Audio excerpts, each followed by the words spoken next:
prix de la terre. L'actualité internationale ramène au devant de la scène la place stratégique de l'alimentation et des échanges commerciaux. La guerre déclenchée par la Russie en Ukraine est un tsunami pour le commerce des céréales.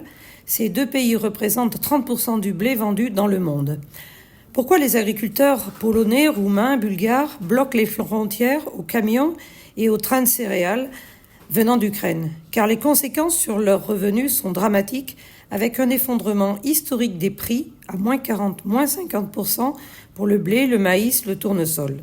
En fait, depuis le déclenchement de la guerre, l'Union européenne a décidé d'autoriser l'importation de céréales ukrainiennes sans droit de douane sur son territoire, en geste de solidarité et de soutien aux agriculteurs et au peuple ukrainien.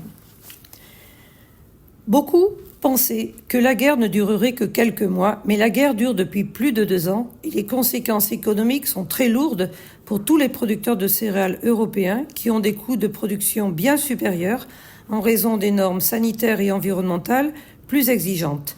L'Ukraine n'étant pas membre de l'Union européenne, les règles de conditionnalité environnement ne s'imposent pas.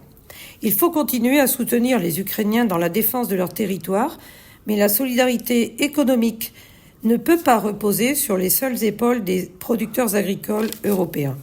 D'où l'appel aux institutions européennes pour des décisions de contingents aidés et de garantie que les céréales vont bien là où elles sont attendues, dans les pays d'Afrique et au Moyen-Orient, pour éviter la malnutrition qui malheureusement a augmenté depuis 2 ans.